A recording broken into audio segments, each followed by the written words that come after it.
কি জল নেই? জল শেষ হয়ে গেল নাকি? এই জানো তো, গ্রামের সব জলাশয়ের জলস্তর না নেমে গেছে, পুকুরও শুকিয়ে গেছে, কুয়োতে জল অনেক নিচে চলে গেছে। কি যে হবে কে জানে। এই বছর তো বৃষ্টি হয়েছে কম, তার উপর মানুষজন জল ব্যবহারের চেয়ে নষ্ট করে বেশি। দেখি মহারাজকে বলতে হবে।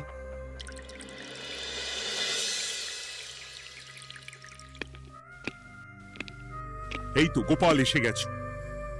শুনেছো, রাজ্যে সকল জলাশয়ে। শুধু শুনিনি, চাক্ষুষ দেখেছি, আর এর কারণ ও তার সমাধানও ভেবে এসেছি মহারাজ। তুমি কি বলতে চাইছো সেটা বলো না খোলসা করে। মহারাজ, আসন্ন দিনে জলাভাব মেটানোর একটাই উপায়, তা হলো প্রজাদের উপর কর চাপানো।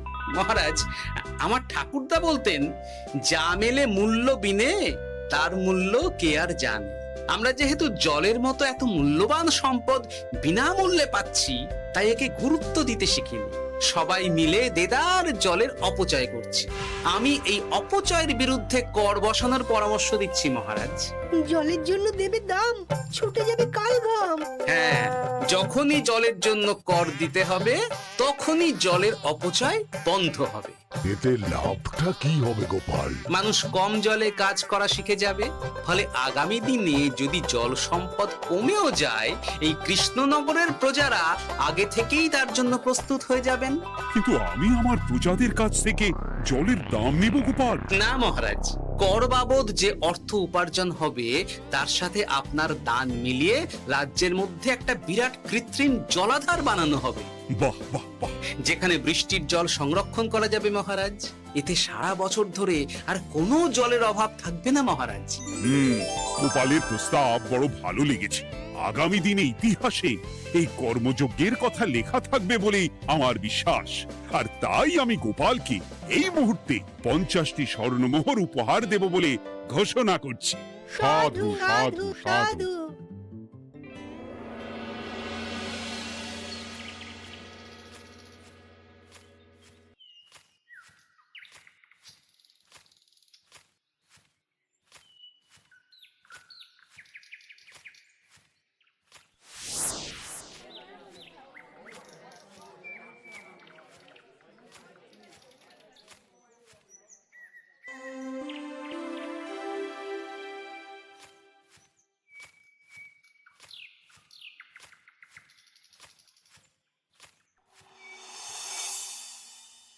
মানে আমার এই এতটুকু স্বাদ তুমি পূর্ণ করবে না?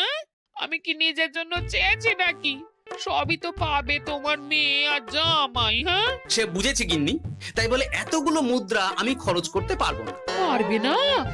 আমি তাঁতির বাড়ি থেকে মেয়ে জামাইয়ের জন্য কয়েকটা শাড়ি আর ভালো পাঞ্জাবি কিনে একটু পাঠাবো। কিন্তু এখন আমার কাছে অত মুদ্রা নেই গিন্নি, পরে পেলে আমি ঠিক তোমার স্বাদ পূরণ করব। আবার বাজে কথা বলার জায়গা পাও না তুমি। এতক্ষণ কোথায় ছিলে গো? আমি বেলায় নদীর পাড়ে গিয়েছিলাম, তখন কমলা আমাকে বলল তোমায় নাকি দেখেছে। কি দেখেছি?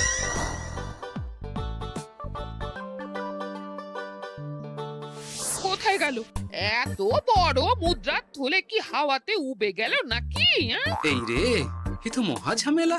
কখন কি যে গিন্নিকে খবর দিচ্ছে সেটা টেরও পাইনি। বলি মুখে কুলু পাটলে যে বড়, বলি রাজা মশাইয়ের কাছ থেকে যে এত রোজগার করো, সেই মুদ্রা যায় কোথায়?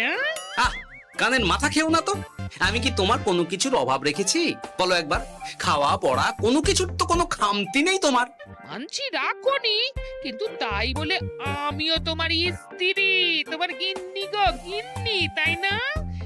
আমার তো জানার অধিকার আছে নাকি যে তোমার উপার্জনের অর্থ করি সব কোথায় যাচ্ছে? জানবে জানবে, সব জানবে। এখন কিছু খেতে দাও দেখি, পেটে ছুঁচোয় ডন বৈঠক মারছে। না, এরপর থেকে আর মহারাজের কাছে উপহার পেলে ওইভাবে খোলা হাটের মধ্যে দিয়ে আসা যাওয়া করা যাবে না।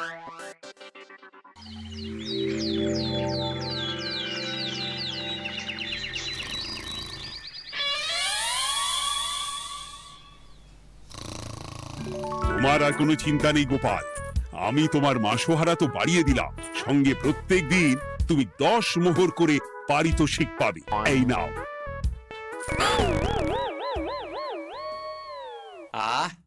এই ভোরবেলায় একটা জব্বর স্বপ্ন দেখা গেল বটে। এই স্বপ্ন খুলে গেলে আর কোনো চিন্তা নেই। গিন্নি, ও গিন্নি, বলি গেলে কোথায়? গিন্নি, সাড়া নেই। ও গিন্নি, রাগ করলে নাকি গো? আরে এসো এসো, এমন একটা স্বপ্ন দেখেছি না যে তোমার আর কোনো চিন্তা থাকবে না গিন্নি। মোহর আর মুদ্রা একেবারে ঝরে পড়বে গো।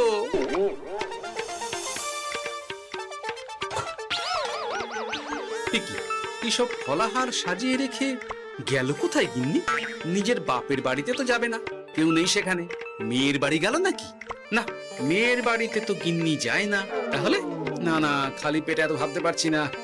আগে মুখ হাত ধুয়ে এসে কিছু খেয়ে নি, তারপর দেখি গিন্নি কোথায় গেল।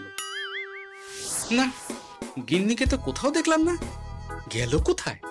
যাকে আগে রাজবাড়িতে তো যাই, ফেরার সময় না হয় আবার খোঁজ নেব, ততক্ষণে ফিরেও আসতে পারে।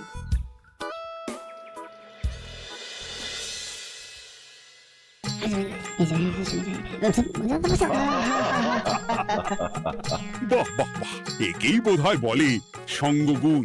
অনেকদিন এত হাসি নিয়ে। যা বলেছেন মহারাজ। হাসির চোটে পেটে ধরছে খিল। কর্তার গিন্নিতে দেখছি রয়েছে অনেক মেল। কি গিন্নি, তুমি এখানে কি করছো? কি গোপাল, তুমি রাজসভায় এলে যে বড়? তুমি নাকি রাজসভার কাজ থেকে অবসর নিতে চেয়েছো? হ্যাঁ, এই কথা কে বললো মহারাজ? এই তো উনি বললেন। বলি আমি আবার কি করব? তুমি আমায় একটা কাজ দিলে আর সেটা আমি করব না বলো? আমি তোমায় কাজ দিলাম? কি কাজ?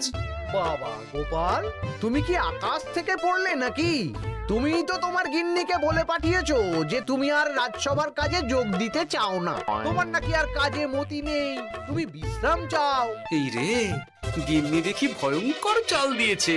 আমার নামে রাজসভায় এসে এইসব বলেছে। তাই কথা ঠিকই গোপাল, যে তোমার অবসর গ্রহণের কথা শুনে আমি বিশেষ মনমরা হয়ে পড়েছিলাম। কিন্তু তোমার গিন্নি যেভাবে রাজসভায় হাসি মজা হুল্লোড় পরিবেশন করছে, তাতে আমার মনে হচ্ছে এই সাপে বড় হয়েছে। এই বেলা যদি গোপালকে কায়দা করে রাজসভা থেকে তাড়ানো যায়, তাহলে আমার পথ থেকে বিরাট বড় একটা কাঁটা উপড়ে ফেলা যাবে। গোপাল গিন্নি সবার মধ্যে বিলিয়েছেন হাসি, তার জন্য রাজামশাই হয়েছেন ভারী খুশি। হ্যাঁ গোপাল, তাই আমি ঠিক করেছি তোমার স্থানে আমি তোমার গিন্নিকেই বহাল করব। হ্যাঁ, তোমার সঙ্গে ঘর সংসার করে ওর বুদ্ধি বেশ খোলতাই হয়েছে, সেটা বোঝাই যাচ্ছে। এছাড়াও আমাদের অনেক পরামর্শ দিয়ে সাহায্যও করতে পারবে। তাছাড়া উনি মহিলা বলে অন্দরমহলেও যেতে পারবেন, রানীমাও খুশি হবেন বলেই তো আমার বিশ্বাস। কি গোপাল গিন্নি, তোমার এই কাজ করতে কোনো আপত্তি নেই তো? আপত্তি কেন থাকবে মহারাজ? আমি ধন্য আপনি আমায় এত বড় সম্মান দিচ্ছেন বলে। এ তুমি আমার কত বড় সর্বনাশ করলে গিন্নি। তুমি কিনা শেষে আমার চাকরিটাই খেলে। এটা গোপালের জন্য বড় ভালো হলো, তাই না? কোনো কাজ করতে হবে না, কিন্তু রোজগার আগের মতোই থাকবে। অবসর আর উপার্জন একসাথে। না হে গোপাল, তুমি আর এখানে কাঁচুমাচু মুখে দাঁড়িয়ে না থেকে নিজের বিশ্রামে ব্যাঘাত ঘটিও না। আমাকে সবার কাজ শুরু করতে দাও। যথা আজ্ঞা মহারাজ।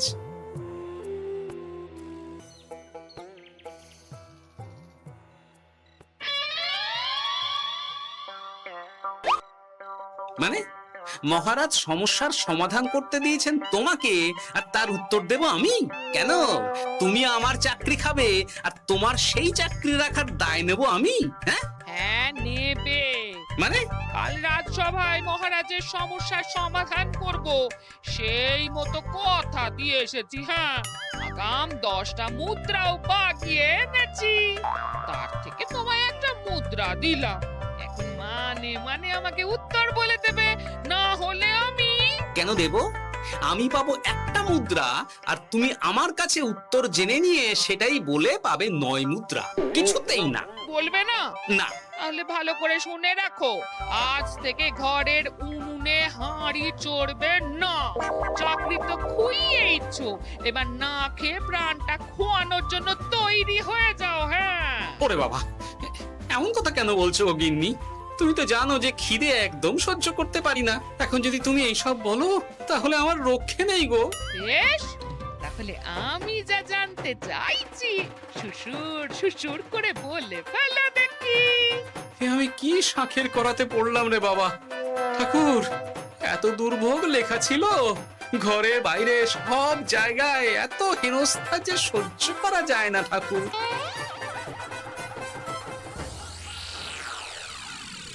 একেই তো বলে গো গিন্নি, মেঘ না চাইতেই জল। এতদিন কতভাবে চেষ্টা করেছি গোপালকে রাজসভা থেকে তাড়াবার, আর গোপাল নিজেই কিনা রাজসভা থেকে পালিয়ে গেল। সব বলছো? তোমার শরীর ঠিক আছে তো? শরীর মন সব ঠিক আছে, তবে গোপালের বদলে কাকে বহাল করা হয়েছে শুনলে তোমার মাথা ঘুরে যাবে। কাকে? গোপাল গিন্নিকে। আমার কিন্তু বিষয়টা খুব একটা সরল ঠেকছে না গো। গোপাল ভাঁড়ের বুদ্ধি তো আর যে সে বুদ্ধি নয়। উনি যাই করেন খুব ভেবে চিন্তে করেন, এর পেছনে আবার কোনো মতলব নেই তো। এটা তুমি মন্দ বলনি গিন্নি। গোপালকে নিয়ে সত্যি কোনো বিশ্বাস নেই। ও কখন কি ঘোট পাকাচ্ছে বলা যায় না। আমাকেও সাবধানে থাকতে হবে। দেখতে হবে যে গোপাল আসলে কি চাল চালতে চাইছে।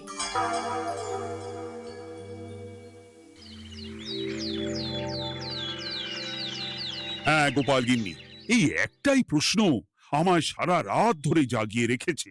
মানুষ মরে ভূত হয়, ভূত কি মরে?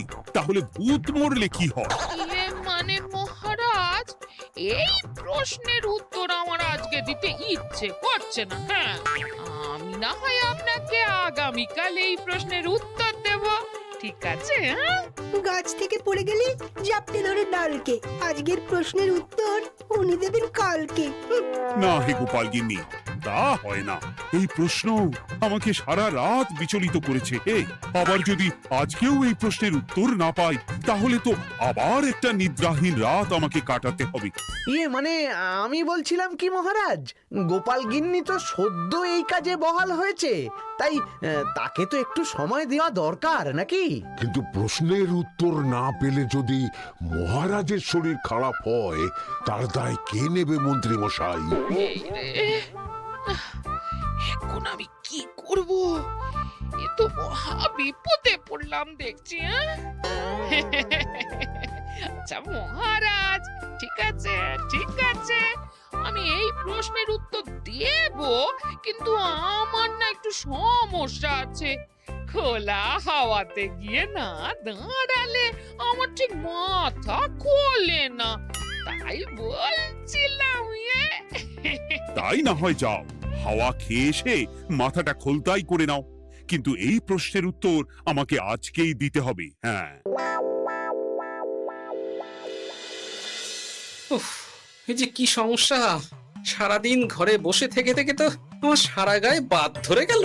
সেই সকালবেলা আমাকে ফলাহার কুড়িয়ে দিয়ে গিন্নি তো চলে গেছে রাজবাড়িতে চাকরি করতে।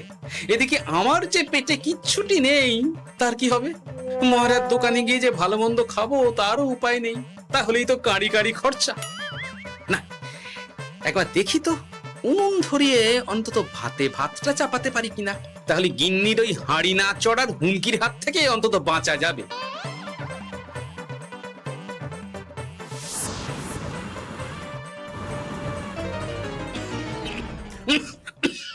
ও বাবা গো, ও বাবা, এত কেসে কেসে সোজা শেষ যাত্রা হয়ে যাবে আমার। না, এর চেয়ে না খেয়ে মরাও ঢের ভালো। দেখি তুমি বাড়িতে কেন? এত হাঁপাচ্ছ কেন? ষাঁড়ে তাড়া করেছে নাকি?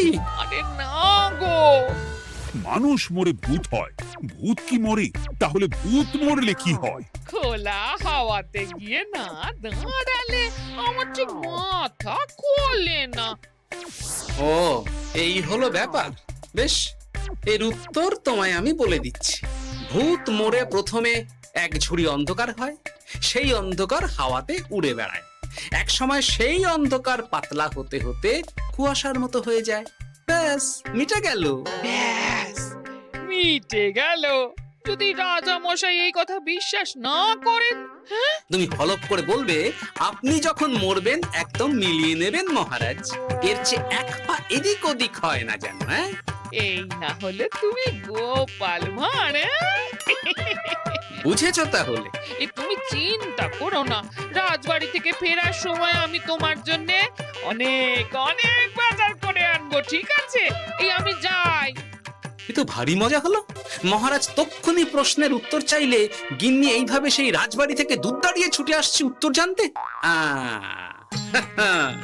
আমাকে তুমি একটা চাল দিয়ে কুপকাত করেছো তো গিন্নি।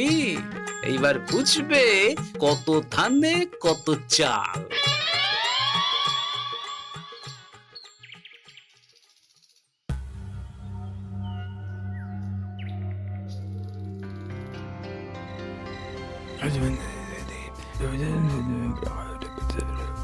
বুঝেছিস তো তোর কাজটা? খুব বুঝেছি গোপাল দাদা।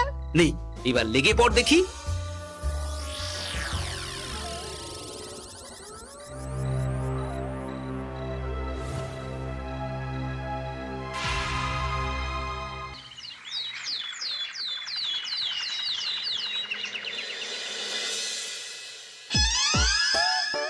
তাহলে আর বলছি কি তোমাদের, সকালবেলায় উঠে দেখি মুখের এই হাল। এই কাণ্ড কি করে হলো মহারাজ? আহ, তার আমি কি জানি। আমি সকালে উঠে আয়নায় নিজেকে এই অবস্থায় দেখে খুব চিন্তায় রয়েছি। গোপাল গিন্নি, আগে মহারাজ, গোপাল থাকলে যে কাজ করতো সেটা তো তোমাকেই করতে হবে, বলতে হবে এর সমাধান কি। হ্যাঁ মানে আমি হ্যাঁ হ্যাঁ, আমার মনে আছে। তোমার তো আবার হাওয়া না খেলে চলে না। যাও যাও, তাড়াতাড়ি হাওয়া খেয়ে এর উত্তর নিয়ে এসো।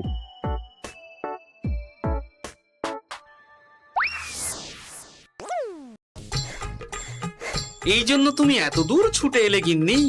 মহারাজকে বলবে যে তিনি যেন আজ রাতে চাদরটা মুখে ভালো করে মুড়িয়ে ঘুমোন, তাহলেই মিটে যাবে।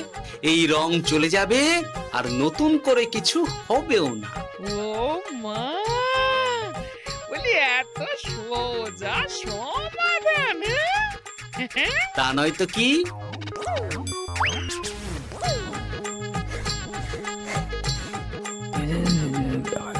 কাল সারা রাত আকাশে একবার দেখলাম চাঁদ উঠেছে, আর একবার দেখলাম ঘোর অমাবস্যা। এর কারণ কি? একই রাতে দুই তিথি হয় কি করে? মানে আর একটা সমস্যা। হ্যাঁ, এটা আগে বললেই তো হতো মহারাজ।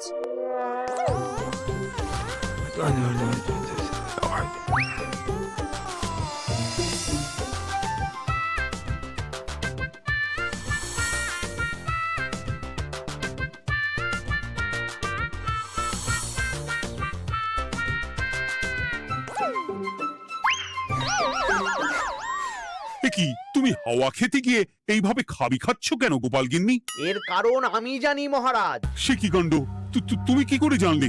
গোপাল গিন্নি মোটেও হাওয়া খেতে যায়নি মহারাজ, সে গেছিল নিজের বাড়িতে গোপালের কাছে আপনার বলা প্রশ্নের উত্তর জেনে আসতে। মানে গোপাল গিন্নি তার মানে আমাকে ঠকিয়েছে? তা জানি না মহারাজ, তবে আমার মনে হয় এর পেছনে গোপালের কোনো গভীর ষড়যন্ত্র আছে, না হলে সে এমনটা করবে কেন? আর এক রাতেই আপনার সাথে এতগুলো অদ্ভুত ঘটনা পর পর ঘটবে কেন? বটে, এক্ষুনি গোপালকে ডেকে আনো।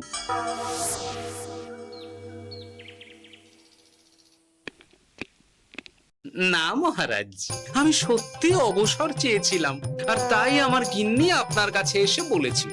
ওর কোনো দোষ নেই মহারাজ। না মহারাজ, আমি মিথ্যে কথা বলেছি। হ্যাঁ, উনি আপনার কাছ থেকে পাওয়া সোনার মোহর নিয়ে বাড়ি যান না, তাই আমি ওকে শায়েস্তা করতে এই ফন্দি করেছিলাম। আসলে মহারাজ, আমি আপনার কাছ থেকে পাওয়া সোনার মোহর জল প্রকল্পের কাজে লাগাবো বলে কিছু জনকে নিয়ে একটা দল গঠন করতে গিয়েছিলাম, আর তাদের কাছেই ওগুলো রেখে এসেছি। এটা যদি আমার দোষ হয় তাহলে আমি ক্ষমা প্রার্থী মহারাজ। সাধু গোপাল, সাধু তোমার উত্তর। এই কাণ্ড! আর এদিকে রাজবাড়ি থেকে বাড়ি, আর বাড়ি থেকে রাজবাড়ি করতে করতে আমার প্রাণ ওষ্ঠাগত হয়ে গেছে মহারাজ। ওহ, আমার ঘাট হয়েছে, আপনি আমায় ক্ষমা করে দিন মহারাজ। হুম, এইবার মজার টের পেয়েছ তো গিন্নি? আপনি আপনার আদরের গোপাল ভাঁড়কেই তার চাকরি ফিরিয়ে দিন মহারাজ। আমি যাই আমার হেসেল সামলাতে। কেলে পচা খুব ভালো করেছে বলতে হবে।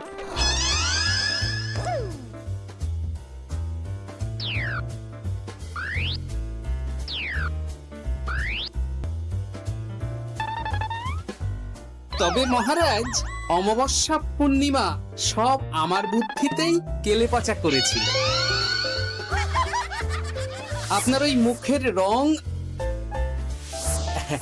ওটি একটি বিশেষ রং যার আয়ু একদিন, তাই ওটা এমনিই মিলিয়ে গেছে। হ্যাঁ, সেই বরং ভালো। তুমি তোমার গিন্নিকে নিস্তার দাও গোপাল। তাছাড়া আমিও আমার গোপালকে ছেড়ে আর থাকতে পারছি না। যথা আজ্ঞা মহারাজ। আমারও যে আর এই অবসর ভালো লাগছে না মহারাজ। গোপাল ছাড়া রাজসভা যে লাগে ফাঁকা ফাঁকা, তাই তো আবার চাকরিতে তাকে বহাল রাখা। Thanks for watching. Please subscribe our channel.